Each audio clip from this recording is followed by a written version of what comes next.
안녕하세요. 주은숙입니다. 오늘은 은퇴 후 미리 살기라는 주제로 이야기를 나눠보려고 해요. 저는 만 10년 동안 영어 학원을 운영했던 전직 학원장이고요. 내 아이 부자로 키우는 엄마의 경제 수업이라는 경제 입문서를 쓴 작가이기도 합니다. 여러분도 혹시 그런 생각 해본 적 있으세요? 내가 시간적인 자유도 있어. 경제적인 자유도 있어. 그러면 얼마나 행복할까? 사실 이게 우리가 은퇴하고 나서 우리가 이렇게 살게 될 거야 라고 기대하는 모습이 시간적, 경제적 자유를 누린 그런 모습이잖아요. 그래서 이제 그런 모습을 기대하고 현재 내가 뭔가 힘들거나 뭐 직장 생활의 어려움이라거나 아니면 누구나 돈을 벌어가는 과정에서 다 겪게 되는 어려움이 있잖아요. 근데 이 미래에 대한 희망 때문에 현재의 어려움은 우리가 잠깐 인내하고 미뤄두고 미래에 나한테 약간 양보한다 이 느낌으로 살아가는 경우가 많은데 저도 그랬던 것 같아요. 학원 운영하는 시간 동안 10년 정도 운영했는데 제가 되게 사랑하는 일이었거든요. 그래서 이제 하지만 그럼에도 불구하고 언제나 이 미래에 대한 불안이 있었기 때문에 그 시간을 좀 충분히 누리지 못하고 되게 빡빡하게 살았던 것 같아요. 그렇게 10년의 시간을 보내고 특히나 저는 이제 제가 셀프 노후 대비를 해야 되다 보니까 항상 그 미래에 대한 불안이 있었거든요. 내가 학원을 운영할 수 있는 나이가 몇 살까지일까? 그때까지 미래 대비를 하려면 지금 빡빡하게 정말 내가 허리띠 졸라매고 살아야 돼. 그래서 현재의 나한테 뭔가를 뭐 누리거나 그런 것보다는 그냥 미래의 나한테 다 밀어뒀던 것 같아요. 그러니까 때로는 제가 되게 빡빡하게 연금 들고 보험 들고 뭔가 되게 막 그런 미래에 대한 저의 대비를 보면서 그러니까 어떤 사람들은 늙기 위해 사는 사람 같다. 은퇴를 준비하면서 은퇴만을 위해 사는 사람인 것 같다라는 말을 들을 정도로 사실 되게 빡빡하게 살았던 거죠. 어쨌건 그렇게 이제 저는 은퇴를 열심히 준비하는 그런 시간을 보냈고 이제 학원을 운영하다가 사실 저는 한 60세까지 학원을 운영할 생각이었어요. 그런데 여러 가지 계기들이 있었어요. 그리고 학원이라는 곳에서 내가 더 이상 성장의 공간이 없구나. 학원 밖으로 나가서 여기서 내가 물론 돈은 벌지만 내가 성장하려면 이 공간 밖으로 나가야겠다. 그런 생각을 했고 작년 8월에 이제 학원장 은퇴를 한 거죠. 드디어 그토록 원하던 시간적 자유가 저한테 주어졌어요. 근데 학원장을 제가 은퇴했을 때 그 시기에는 뭔가 경제적으로 준비를 하고 은퇴한 게 아니었어요. 그래서 갑자기 들어오던 현금 흐름 학원이 뚝 끊어졌고요. 그리고 기본적으로 깔아놓은 것도 있으니까 생활비라든지 나가는 거 있었고, 그리고 뭔가 이제 새로운 일을 하려면 배워야 되니까 교육비를 그때 되게 많이 썼어요. 4개월이 안 되는 시간 동안에 2,200 이상을 썼거든요. 일단 교육비를 그렇게 많이 썼고 수입은 끊어졌고 4개월 정도를 그렇게 살다 보니까 현타가 오더라고요. 그러니까 시간적 자유가 주어져도 경제적으로 내가 그게 뒷받침이 안 되면 절대 누릴 수가 없더라고요. 그래서 이제 4개월의 시간은 뭔가 경제적 압박 속에서 숨막히게 보내다가 이제 드디어 조금씩 수입원이 생겼어요. 어떤 거냐면 렌트 상가가 있었는데 이제 그거 렌트 놓을 수 있어서 이제 그거를 수입원을 하나 만들었고 그리고 이제 두 번째가 제가 독서 코칭이랑 마케팅 코칭 하는 게 있었는데 이제 그게 수입화가 됐어요. 수익화가 돼서 드디어 먹고 사는 문제로부터는 이제 해결이 된 거죠. 먹고 사는 문제에 대한 자유는 해결이 됐고 근데 이제 또 이런 문제가 생기더라고요. 그러니까 독서 코칭이랑 마케팅 코칭 이건 제가 되게 좋아하는 일인데 내가 좋아하는 일인데 예전에 제가 벌던 돈이 있잖아요. 그리고 이 일은 예전에 하던 일은 무슨 일 하세요? 학원장이에요. 그럼 사람들이 하고 바로 이해를 하는데 이 일은 뭔가 설명해야 되는 거예요. 그래서 좋아하는 일이긴 하지만 사회적으로 뭔가 명사화되지 않는 일이다 보니까 첫 번째는 수입, 추가적인 어떤 여유 있는 수입, 그리고 두 번째는 뭔가 사회적으로 나를 좀 설명할 수 있는 직업이 필요해 라는 생각으로 그러니까 또 다른 잡을 찾게 되는 거예요. 이제 그래서 그 시기에 어떤 일을 경험하기 위해서는 시간을 썼고 어떤 일을 경험하기 위해서는 돈을 쓴 거죠. 그리고 밖에서 봐서는 내가 이거 할 수 있을 것 같아. 근데 안에 막상 들어가 봐야지 이게 내가 할 수 있는 일인지 그렇지 않은 일인지 직접 들어가기 전에 알 수가 없는 것 같아요. 그래서 이 두 가지의 일을 경험했는데 결론적으로 시간과 돈을 썼는데 내가 할 수 없겠다라는 결론을 얻고 나오게 된 거죠. 결론적으로 말하면 저는 실패를 경험한 거예요. 근데 사실 그전에는 학원 운영하는 10년 동안의 시간에는 제가 실패라는 걸 경험할 기회가 없었거든요. 그러니까 진짜 그때까지는 되게 운이 좋았던 것 같아요. 되게 어려운 대학원인데, 어, 제 입장에서는 되게 준비를 충분히 하지 않았다고 생각하고 원서를 냈는데 첫 번째 해에 합격이 됐고 또 그리고 나서 입사하고 싶던 회사가 있었어요. 근데 그 회사도 정말 운이 좋게 들어갈 수 있었고 그리고 거기에서 이제 우연히 본사 직영 학원장으로 가서 발령이 나서 경험하다가 아, 이렇게 내가 노력하는 정도면 내 거 차리는 게 낫겠다 했는데 너무 운 좋게 누군가의 소개로 또 좋은 학원을 인수했고 그리고 인수 6개월 만에 처음 매출 2배 달성하면서 학원이 되게 빠르게 성장했거든요. 그래서 이제 막 대기 있고 이럴 정도로 잘 됐는데 사실 그 전까지 제가 실패를 안 했던 게 사실은 독이었어요. 이게 실패가 내가 당연히 실력도 앞에 뭐 10년이란 시간 계속해서 이제 이 분야에 내가 집중했으니까 어느 정도 기본 이상은 됐을 거고 노력도 정말 열심히 했어요. 정말 주변 분들께서 진짜 열심히 너처럼 열심히 하는 사람 없다라는 말 들을 정도로 진짜 열심히 했는데 사실 아무리 실력과 노력을 내가 갖춘다고 이 운이라는 거 하나가 없으면 이 퍼즐이 완성되지 않거든요. 근데 이 운이라는 거를 사실 그때는 잘 많이 몰랐어요. 근데 운의 영역이 컸고 무언가를 내가 이뤄낸 데는 반드시 운이라는 게 필요하다는 걸 학원을 떠나면서 알게 된 거죠. 그래서 그리고 내가 뭔가를 시도했을 때 한 번만에 성공하지 않을 수도 있어. 근데 그 전까지는 내가 좋아하는 직업을 찾는 일도 저 같은 경우에 되게 사실은 운이 좋았던 거고 이게 사실은 다 운의 영역이 컸었는데 이때까지 운이 좋았던 게 그러니까 그 후에 저한테는 사실은 독이 된 거죠. 왜냐하면 실패를 해본 지가 너무 오래돼서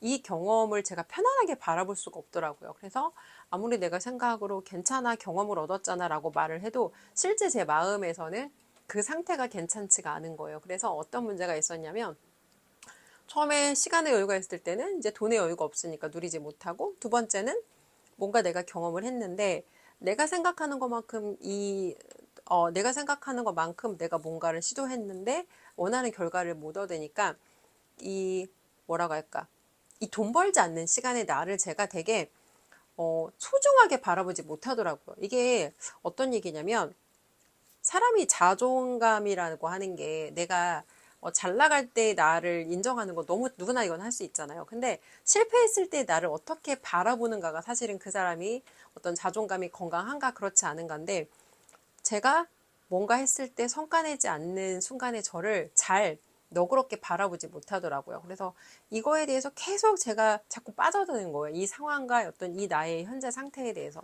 그리고 진짜 나쁜 게 뭐냐면 이 지금의 이 실패한 감정으로 미래를 자꾸 예측하는 거예요. 미래에도 내가 뭔가 했을 때 또 이런 일이 일어나면 어떡하지? 그러니까 뭔가 새로운 일을 시도하려고 하는데 두렵고 두려우니까 자꾸 움츠러들게 되고 이런 일이 반복되더라고요. 그래서 제가 생각한 건 10년이라는 시간 동안 쉬지 않고 달려왔고 그리고 내가 나한테 1년이라는 시간에 어떤 쉼도 주지 못한다는 거 너무 가혹한 거 아니냐. 그래 1년은 아니라 치고 한 달이라도 그냥 좀 편하게 쉬게 허락하자. 그리고 한 달살이를 계획해요. 한 달살이를 계획하고 이제 원래는 조금 멀리 가서 아무도 나를 찾지 않는 곳으로 가려 했으나 그냥 어떻게 여러 가지 여건이 돼서 저의 동생이자 이제 민박집 주인인 동생네 집으로 민박을 가죠. 한 달 민박을 가고 저의 목표는 아무것도 하지 않기였어요. 아무것도 하지 않기. 그러면서 내가 어떤 사람인지 조금 나를 정말 들여다보는 시간을 좀 갖고 싶었어요.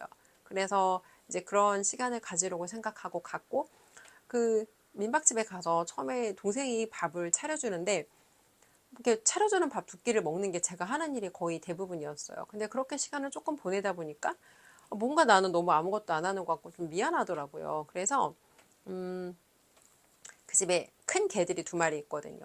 개밥을 한 끼 내가 주겠다라고 이제 자원을 해요. 그래서 저녁 한 끼를 주다가 개 밥을 주는데 생각보다 이 일이 약간 개들이 귀엽기도 하고 뭔가 이 일을 하면서 내가 돈 버는 일은 아닌데 여기서 약간 재미와 보람이 느껴지더라고요. 갈 때마다 이 아이들이 나를 반겨주는 게 기쁘기도 하고 또 아이들과 잠깐 시간을 보내면서 그런 시간이 저에게 되게 행복감을 주기도 하고 그래서 이제 결국 2끼 밥과 개똥을 치우는 것까지 제가 담당을 하게 돼요. 그래서 그 일을 하다 보니까 그게 막 대단히 중요하거나 큰 일은 아닌데 이 일을 내가 더 잘할 수 있는 방법을 고민하더라고요. 그래서 개들이 그 집에 오디나무가 있어요. 오디가 슈퍼푸드라고 하더라고요. 오디를 좋아한다는 걸 알게 돼요. 그래서 이제 땡볕에 나가서 그 아이들을 위해서 막 오디를 따는 제가 막 그런 노력을 하기도 하고 강아지들한테 오디를 먹이면서 이제 이 아이들을 트레이닝하는 시간을 보내면서 함께 되게 즐겁게 시간을 보낸 거죠. 그리고 그러니까 두 가지 깨달음을 얻어요. 다른 사람이 나를 살펴줄 때의 그 어떤 따뜻함. 그리고 내가 다른 사람은 아니죠. 다른 누군가를 보살필 때의 그 따뜻함. 이 보살핌이라는 감정이 얼마나 중요하고 소중하고 그런 것들이 어떤 사람을 치유하는 데 얼마나 소중하고 중요한 감정인가를 깨닫게 돼요. 그리고 조금 더 저를 이제 지켜보고 들여다보게 되는 거죠. 근데 이런 걸 제가 알게 돼요. 우리가 현재의 나는 무언가 주어졌을 때 누릴 수 있는 그런 여유가 없는 사람인데 미래의 나는 그런 상황이 주어지면 이걸 잘 할 수 있을 거라는 기대를 하거든요. 그러니까 이런 거랑 비슷한 거라고 보시면 돼요. 대학교 입학하기 전에 20살 되면 머리는 긴 생머리가 되고 얼굴은 하얘지고 몸은 날씬해지겠지? 근데 20살이 되기 전에 머리도 길러야 되고 피부도 가꿔야 되고 몸에도 내가 살을 빼거나 무슨 노력을 해야 되잖아요. 갑자기 20살이 됐다고 갑자기 그런 사람이 되는 법은 없거든요. 근데 사람이 현재의 나와 미래의 나를 전혀 다른 사람인 것처럼 생각해서 현재의 나는 그런 여유가 없는 사람인데 미래의 나는 그렇게 살 수 있을 거라는 기대를 해요. 그러니까 저도 제가 현직에 있던 시절에 항상 되게 시간에 여유가 없고 뭔가 되게 쫓기고 막 되게 그런 느낌으로 살았는데 갑자기 은퇴하면 내가 그런 거를 누리고 살 수 있을 거라는 기대를 사실은 한 거죠. 근데 현재의 나와 미래의 나는 전혀 동떨어진 사람일 수가 없다는 거예요. 근데 우리는 그 미래에 대해서 뭔가 현재와 큰 다른 기대를 갖는다는 걸 제가 깨닫게 돼요. 근데 왜 그런가 보면 이 미래에 대해서 왜 그렇게 더 낙관적으로 생각하나 보면 첫 번째는 인간은 자기가 가지지 않은 거에 대해서 더 크게 의미를 두고 그리고 두 번째는 사람은 다 자기가 누구나 되게 특별하다고 생각해요. 그래서 다른 사람들은 현재 누리지 못한 사람이 미래에서도 누릴 수 없다는 거를 이게 당연한 거잖아요. 근데 여기에 대해서 다른 사람의 이야기로 들었을 때는 그럼 당연한 거 아니야라고 하지만 나에 대해서 나는 특별하다고 생각하는 거예요. 그래서 나는 현재에는 여유가 없는 사람으로 살지라도 나중에 그런 여유가 생기면 난 누리고 살 수 있어라고 생각하는데 갑자기 사람이 그렇게 달라지지 않는다는 거. 그리고 세 번째가 되게 중요한데요.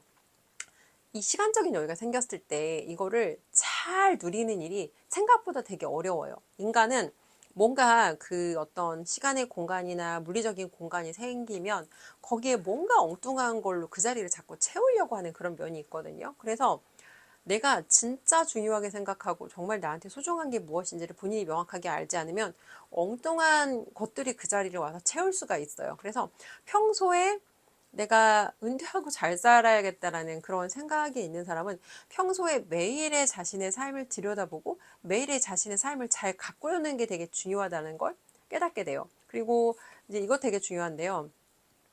우리 인간이 그 한계 효용이라는 게 있잖아요. 그래서 바쁠 때 내가 시간을 쪼개서 그 일을 할 때는 그 일이 너무 막 평생 내가 이것만 하면 좋겠어인데 막상 시간이 되게 많이 주어져서 그 일을 할 수 있다라고 하면 시간을 쪼개서 그 일을 할 때만큼 그렇게 기쁘지 않은 거예요. 예를 들어 저한테 뒤에 피아노가 있죠? 학원장이 돼서 제가 첫 번째 한 일이 뭐냐면 제 원장실에 피아노를 구입해서 피아노를 들여놓는 일이었어요. 그리고 당시 저는 학원 운영도 하고 대학 강의도 하고 되게 바빴는데 시간을 정말 쪼개서 피아노를 쳤거든요. 뭐 밤 11시에 학원 문 닫고 피아노를 친 적도 있고요. 정말 시간을 쪼개서 되게 피아노를 쳤는데 시간이 막상 되게 많이 주어지니까 이 피아노를 제가 예전만큼 치지 못하더라고요. 근데 왜 시간이 많은데 피아노를 못 쳤나 보면 그 시간을 고민하는 걸로 채웠던 거예요. 나는 뭐 하는 사람이지? 나는 어떻게 살아야 되지? 근데 이게 만약에 60세 제가 계획한 대로 60세까지 학원을 하고 그때 가서 내가 이 기분을 겪었다고 하면 사실은 그게 더 당황스러울 것 같은 거예요. 내가 이날만을 위해서 그렇게 참고 인내하고 모든 걸 다 미루며 살아왔는데 막상 그 시간이 됐는데 일하지 않는 순간에 나를 용서하지 못하고 자유로운 시간이 주어졌는데 그 시간을 내가 잘 누리지 못한다면 사실은 그게 더 뭐라고 할까 스스로에 대해서 되게 내가 이거 믿고 그렇게 그동안 인내하고 살아왔는데 그 대가가 결국 이거야? 사실은 되게 좌절스러운 일인 거죠. 그래서 이제 한 달의 시간을 보내면서 여러 가지 저에 대해서 되게 많이 좀 생각을 하게 됐던 것 같아요. 그러니까 그전에도 내가 몰랐던 나에 대해서 계속해서 발견해 가는 시간들이 있었는데 이 한 달의 시간 동안 되게 저에 대해서 생각을 하게 됐고 이제 관찰을 하게 된 거죠. 내가 어떤 사람이지? 근데 잘 알지 못하던 것들을 되게 많이 발견을 하게 돼요. 어떤 거냐면 이제 여러 가지 이전에 내가 생각하지 못하던 것들을 생각하고 여러 가지 나에 대해 들여다보다 보니까 이제 그런 데 관련된 제가 책을 많이 읽게 되고 이런 깨달음을 얻게 돼요. 결국은 삶과 죽음에 대해서 우리가 되게 죽음은 특히 되게 멀리 있다고 생각을 하잖아요. 근데 현명하고 지혜로운 사람은 오히려 그 죽음이라고 하는 게 사실 언제든지 우리한테 닥칠 수 있고 사실은 누구도 죽음으로부터 예외인 사람은 없거든요. 근데 뭔가 자꾸 우리가 이런 것들을 미루는 이유가 우리한테 이 시간이 굉장히 많이 있어라고 믿기 때문에 이런 것들을 자꾸 뒤로 미루는 것 같아요. 근데 어떤 제가 생각을 하냐면 죽음이라는 것이 언제든지 우리한테 닥칠 수 있고 그렇게 생각하면 내가 지금 고민하는 일이 과연 그렇게 심각하고 과연 그렇게까지 내가 막 깊게 생각하면서 나를 괴롭힐 일인가? 사실은 그렇지 않거든요. 내가 미루는 일도 큰일이 아니고 내가 두려워하는 일도 큰일이 아니고 그래서 삶이라는 것을 조금 더 내가 의미 있게 깊게 잘 살기 위해서는 이 죽음이라고 하는 것을 당겨서 이게 나한테 멀리 있지 않다라는 거를 내가 인식하고 생각하면서 살아야겠다는 생각을 해요. 이게 어떤 얘기냐면 시한부 인생을 판정받으신 분들 중에서 그런 말씀을 하시는 분들이 많아요. 이전에 내가 삶에서 깨닫지 못하던 것들을 훨씬 많이 알게 되었고요. 훨씬 더 삶에 감사하고 살게 되었다라는 말씀을 많이 하시는데 어떤 의미냐면 예전에는 나한테 시간이 무한하다고 생각하니까 이 시간이 한없이 있다고 생각하니까 미뤄뒀던 것 이런 것들을 미루지 않고 그리고 한순간 한순간을 내가 소중하게 들여다보면 사실 우리 매일매일에 일어나는 순간들 중에 소중하지 않은 순간은 없거든요. 근데 그런 것을 내가 깊게 들여다볼 수 있는 사실은 여유가 없는 거죠. 그래서 내가 지금 고민하는 일들이 사실은 그렇게 큰 일이 아니고 내가 지금 두려워하는 일들이 사실은 그렇게 큰 일이 아니고 그러니까 이런 것들을 좀 많이 깨닫는 그런 시간이었던 것 같아요. 그리고 왜 이렇게 나는 두려움을 많이 느끼면서 작은 일 하나를 선택하는데도 왜 그렇게 용기를 내지 못하나. 근데 그 나의 어떤 모습을 비난하는 게 아니라 그냥 왜 나는 그런 사람이 되었을까를 고민하다 보니까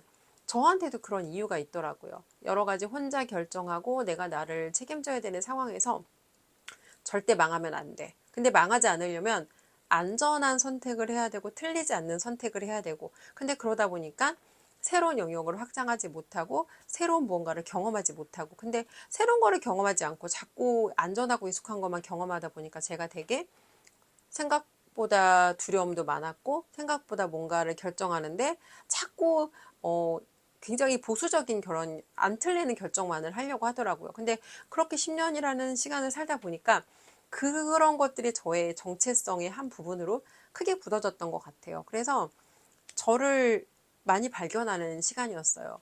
나는 되게 두려움이 많은 사람이구나. 근데 왜 두려움이 많은가 보면 나를 보호해야 된다고 생각하니 나를 보호해야 된다고 생각해서 나는 그렇게 안전한 선택만을 했고 두 번째는 그래서 덕분에 실패하지 않고 살아온 건 너무 고맙고 다행이야. 근데 그 덕분에 나는 아무것도 새로운 걸 많이 시도하지 못했구나. 근데 새로운 걸 시도하지 못하다 보니까 뭔가 많이 경험하지 못했고 경험하지 못하다 보니까 다시 또 더 두려움이 많은 사람이 되었고 그리고 세 번째는 이제 이거죠. 내가 만약에 살 날이 한 달밖에 안 남았어.